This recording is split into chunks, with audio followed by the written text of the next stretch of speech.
денеска имавме состанок со премиерот господин Зоран Заев на негова покана, нормално. За мене не постои табу тема, која што е во интерес за граѓаните за Република Македонија.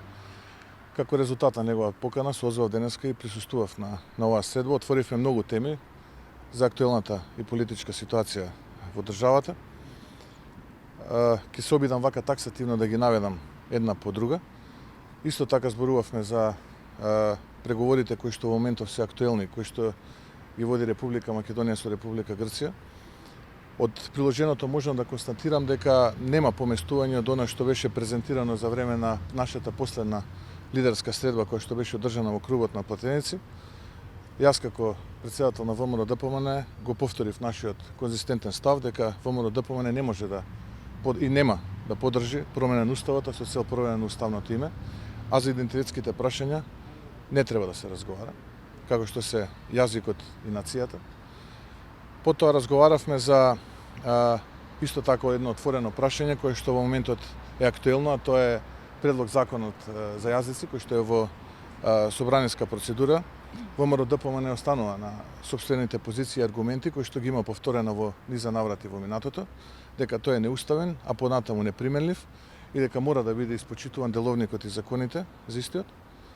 Како трета тема ја начнавме темата за комплетирање на Државната изборна комисија, за која што се согласивме дека е потребно да се формира и комплетира по стариот модел, каде што председател на истата ќе биде на предлог на опозицијата, а мнозинството во составот на Државната изборна комисија ќе биде од страна на позицијата.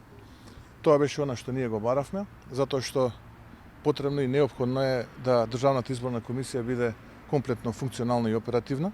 Исто така договоривме динамика некоја до крајот на септември на ниво на работни групи да биде изготвен новиот изборен законник, а до тогаш ова решение да биде во функција. Исто така имам чувство дека меѓу партиските работни групи кои што разговараат на многу отворени прашања, дека до крајот можеби на оваа или идната недела ќе постигнат консензус за многу отворени прашања. Тука исто така дел од тие прашања можеби најголемиот дел се на предлог на опозицијата, за да може опозицијата, како што во минатото представници на меѓународната заедница повторија, се чувствува комотно во собранието. Политичкиот терор беше апострофиран од моја страна. Она што го доживуваат оние луѓе кои што се уште се наоѓаат во притвор, нашите пратеници, се разбира како негативна и девијантна појава и девијантно однесување. Отприлика тоа беа темите кои што ги дискутиравме со господин Зоран Заев, така што оставам на вас, еве, ако нешто можеби ви интересира дополнително, јас не успеав да дадам одговор, да еве ги искористиме овие моменти да ви дадам одговор. Согласувањето во собранието?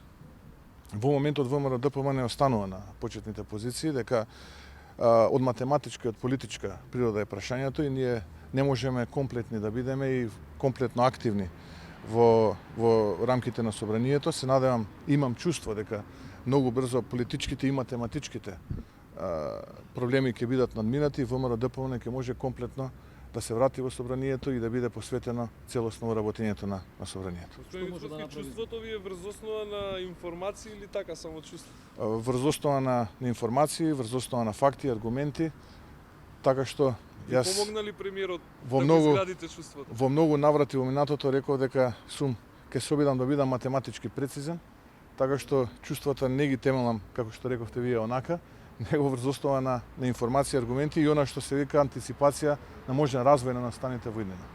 Што значи комплетирање? Со се Крсто Миховски, Сашо Василевски, Јохан Петров, сите што се во притвор, ефективен или Се разбира дека комплетирање подразбира 100% комплетна и оперативна пратеничка група на ВМРО-ДПМН и коалицијата.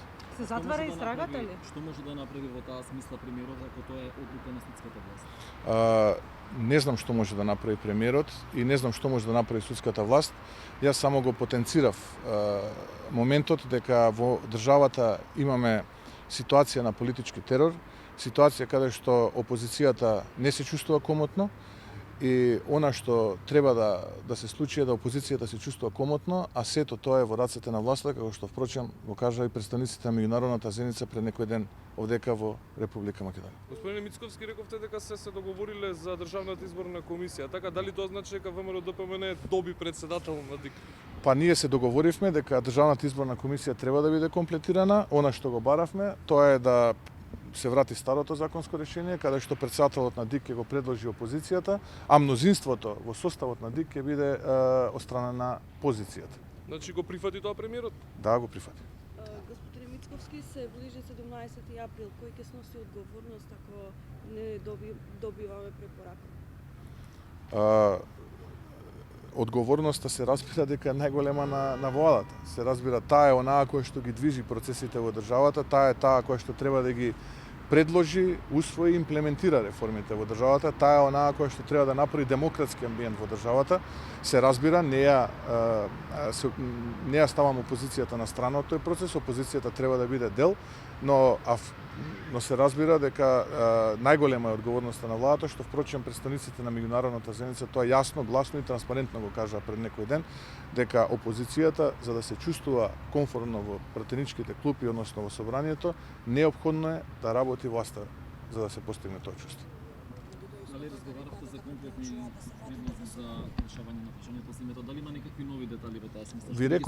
Ви реков во самиот вовед на ова моје обраќање дека нема некакви нови моменти во основа на што е приложеното, а кои што би значеле развој поинаков на ситуацијата од она што беше презентирано за време на последната лидерска средба во клубот на пратеници. Господин Мицковски, дали беа прифатени некои од оние предлози кои што циркулираа во медиумите за барање во собранието за одземање на имунитет, процедурата, оние што беа барања на ВМРО ДПМН, во третинско мнозинство за одземање на имунитет на пратеник и слично? Ви реков дека работни групи од ВМРО ДПМН и СДСМ работат на тој процес во рамките на собранието и имам чувство дека најголемиот дел од отворените прашања до крајот на оваа евентуално следната недела ќе бидат надминати.